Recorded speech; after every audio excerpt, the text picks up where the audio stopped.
अस्सलाम वालेकुम।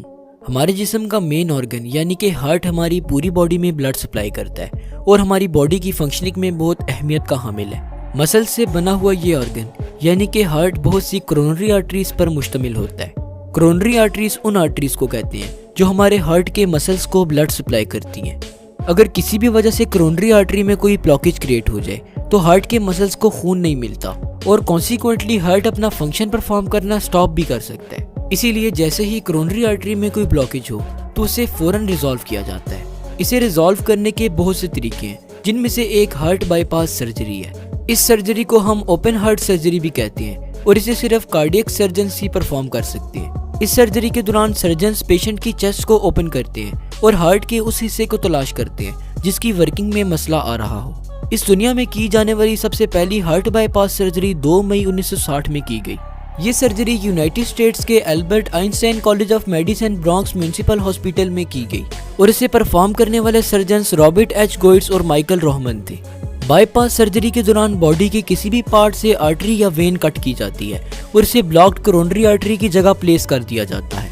आर्टरी या वेन प्लेस करने के बाद इस बात को यकीनी बनाया जाता है कि हार्ट के मसल्स को ऑक्सीजन रिच ब्लड सप्लाई हो रहा हो।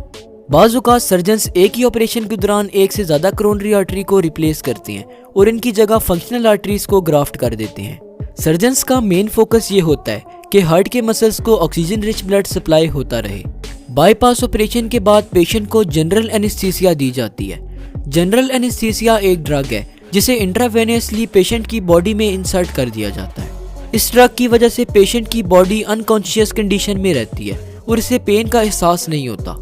इसके अलावा पेशेंट के माउथ में ब्रीथिंग ट्यूब भी इंसर्ट कर दी जाती है जिसकी मदद से वो सांस लेता रहता है। पेशेंट के यूरिनरी ब्लैडर में सर्जन्स कैथेटर डाल देते हैं और यूरिन की एक्सक्रीशन कैथेटर के थ्रू होती है।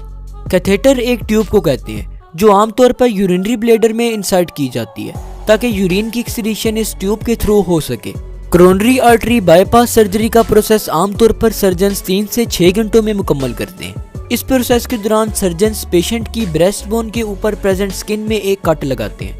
कट लगाने के बाद सर्जन्स रिब केज को खोलते हैं ताकि हार्ट को ऑपरेट कर सके। बाईपास सर्जरी के दौरान सर्जन्स सर्कुलेटरी सिस्टम को हार्ट लंग मशीन के साथ कनेक्ट कर देते हैं। हार्ट लंग मशीन टेम्परेरी तौर पर हमारी बॉडी में हार्ट और लंग्स के फंक्शन को परफॉर्म करती है। इस मशीन की वजह से हार्ट का फंक्शन कुछ देर के लिए स्टॉप हो जाता है और सर्जन्स आर्टरीज या वेन्स का ग्राफ्ट ब्लॉक्ड कोरोनरी आर्टरी की जगह प्लेस कर देते हैं। ग्राफ्ट के तौर पर जो आर्टरीज यूज की जाती हैं उनमें चेस्ट में प्रेजेंट थोरैसिक आर्टरी और लेग में प्रेजेंट स्फेनस वेन शामिल है। सर्जन्स इन ग्राफ्ट आर्टरीज या वेन्स को ब्लॉक्ड कोरोनरी आर्टरी की जगह सीव कर देते हैं। ग्राफ्ट आर्टरी को सिक्योरली प्लेस करने के बाद सर्जन्स हार्ट को इलेक्ट्रिकल सिग्नल प्रोवाइड करते हैं ताकि हार्ट बीट को रिस्टोर किया जा सके। इसके अलावा सर्जन्स हार्ट के साथ आर्टिफिशियल पेस मेकर भी कनेक्ट कर देते हैं ताकि हार्ट की इलेक्ट्रिकल एक्टिविटी नॉर्मल तरीके से परफॉर्म हो सके। ऑपरेशन कंप्लीट हो जाने के बाद हार्ट लंग मशीन और आर्टिफिशियल पेस मेकर को डिस्कनेक्ट कर दिया जाता है। सर्जन्स रिब केज को क्लोज करते हैं और साथ ही स्किन में लगाए गए कट को भी सीव कर देते हैं। सर्जरी के फौरन बाद पेशेंट को इंटेंसिव केयर यूनिट यानी कि आईसीयू में शिफ्ट कर दिया जाता है। सर्जरी के बाद कुछ वीक्स तक हार्ट की एक्टिविटी को प्रॉपरली मॉनिटर किया जाता है ताकि अगर किसी भी किस्म का डिफॉल्ट आए तो इसे फौरन से ही डिटेक्ट कर लिया जाए। जब पेशेंट अपने तौर पर सांस लेने के काबिल हो जाए तो इसके माउथ से ब्रीथिंग ट्यूब को हटा दिया जाता है और ब्रीथिंग ट्यूब की जगह ऑक्सीजन मास्क लगा दिया जाता है। कैथेटर जिसे ऑपरेशन से पहले यूरिनरी ब्लैडर में लगाया गया था उसे भी ऑपरेशन के 3 से 4 दिन बाद निकाल दिया जाता है। अब हम कुछ ऐसी कॉम्प्लिकेशंस को डिस्कस करेंगे जो ओपन हार्ट सर्जरी को सक्सेसफुल होने से रोकती हैं।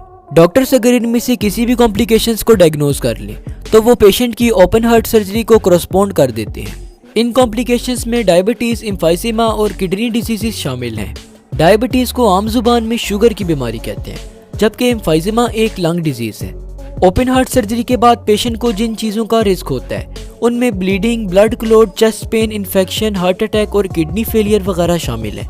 ओपन हार्ट सर्जरी से पहले जिन टेस्ट को किया जाता है उनमें blood test, chest x-ray, electrocardiograph और एंजियोग्राम वगैरह शामिल हैं। ओपन हार्ट सर्जरी के बाद पेशेंट को जो मेडिसिन प्रिस्क्राइब की जाती हैं उनमें एस्पिरिन, बीटा ब्लॉकर्स, नाइट्रेट्स और ACE इनहिबिटर वगैरह शामिल हैं। एस्पिरिन ड्रग ब्लड क्लॉटिंग को प्रिवेंट करती है। बीटा ब्लॉकर्स ब्लड प्रेशर को लो करती हैं। नाइट्रेट्स आमतौर पर चेस्ट पेन को ख़त्म करती हैं। और ऐसी ही इनहिबिटर ब्लड वेसल को नैरो करती है। ओपन हार्ट सर्जरी के आफ्टर साइड इफेक्ट्स में shortness of breath, chest tightness और हाई ब्लड प्रेशर वगैरह शामिल है। इस वीडियो के लास्ट में एक पॉइंट जो मैं आपको क्लियर करना चाहता हूँ वो ये है कि ओपन हार्ट सर्जरी में हार्ट को ओपन नहीं किया जाता जैसे कि इसके नाम से लगता है, बल्कि ओपन हार्ट सर्जरी में सिर्फ चेस्ट को ओपन किया जाता है और हार्ट को ऑपरेट किया जाता है।